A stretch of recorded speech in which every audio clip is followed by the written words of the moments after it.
కాదు. ఇక్కడ మనం అందరం కూడా సోదర ప్రేమ తల్లి కొడుకున్నట్టు ప్రేమతో ఉన్నాం, అలాగే ఉందాం అని కూడా నేను ప్రార్థన చేస్తున్నాను. ఒకళ్ళప్పుడు అట్లా మనకు గౌరవించుకుంటూ ఉందాం. గురువు గారు చెప్పినటువంటి వారు ఎప్పుడు చెప్తూ ఉంటారు, వారికి మనం నిజంగా కృతజ్ఞత మనమే చెప్తాం. అదే చెప్పారు, శివుడికి ఏమిస్తావయ్యా, శివుడికి ఈ చివరి నుంచి 2 దిక్కులంతా బాగా వాడికి నువ్వే వస్త్రం ఇస్తావా? మొన్న ఒకరోజు చెప్తారు, చలివిడితో వినాయకుడు చేసి బొట్టుకుని నవ్వేసి పెట్టారు. అని మనం ఏమిస్తాం?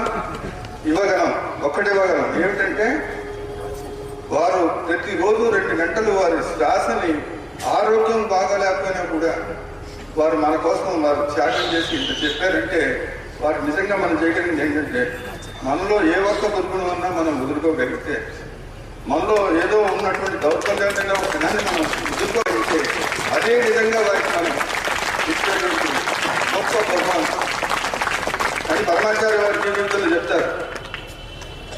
వారు పరమాచార్య అడుగుతారు, నేను ఒకటి అడుగుతాను, మీరు ఇస్తారా? అయ్యో, పరమాచార్య అడిగితే ముఖ్యంగా ఏంటి అడగమంటే, రోజు ఒక 5 నిమిషాలు నాకు మీరు నా కోసం త్యాగం చేయగలరా, నాకు ధర్మం చేయగలరా? అయ్యో, అంతకంటే ఏం చేయమంటారు? రామనామం చేయమన్నారు, భగవన్నామం చేయండి. మనం భగవన్నామం చేస్తే 5 నిమిషాలు వారికి అది కృతజ్ఞత తెలిపినట్టు. ఆ విధంగా మనం వారు చెప్పినటువంటి విషయాలు ఎన్నో వింటున్నాం. విన్నప్పుడల్లా మనకి ఒక కొత్త విషయం, చేయవలసినటువంటి విధి, వదిలిపెట్టాల్సినటువంటి నిషిద్ధ కర్మ మనకు తెలుస్తూనే ఉంటాయి. మనం దాంట్లో అడుగులు వేస్తూ వారిని ప్రార్థన చేస్తూ, అయ్యా మేము చేసిన తప్పుల నుండి ఇంకో ఈ మార్గంలో పోవాలని అనుకుంటున్నాం, మమ్మల్ని అనుగ్రహించండి, మాకు ఆ శక్తి ఇవ్వండి అని మనం మానసికంగా కోరుకుంటే చాలు. వారి దగ్గరికి పోయి మనం దాన్ని వ్యక్తం చేయవలసిన అవసరం లేదు. వారు ఇందాక అదే చెప్పింది, మనం ఏకలవ్యుడు కథలు విన్నాం, అనేక కథలు మనకు ఉన్నాయి. నమ్మకంతో మనం చేస్తే తప్పకుండా అనుగ్రహిస్తారు.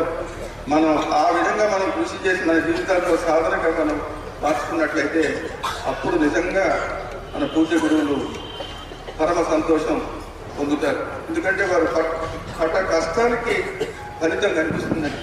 ఇందులో వారు ఏం ఆశం చేసే మనమే బాగుపడితే వారికి వచ్చేదే, చెడిపోయి వెళ్ళిపోయింది. కానీ మన మహాత్ములు అట్లా అనుకోవట్లేదు. వారు తరిస్తారట, తరింపజేస్తారట. అదే అంటారు, ఇప్పుడు మా జగద్గురువులు ఉన్నారు, 0 degrees టెంపరేచర్ అయినా 50 degrees ఫారెన్హైట్ అయినా ఎక్కడున్నా ఆ చంద్రమౌళిని పూజ చేయవలసిందే. దాంట్లో ఇది మార్పు ఎందుకు చేస్తారు? అంటే ఆ సంకల్పం ఉందా? లేదు. మొన్న వారు రాసిన సంభాషణ చూసే ఉంటారు. ఒకరు ప్రశ్న వేశారు గురువులు, అయ్యా మీరు ఎప్పుడు ఇంత సంతోషం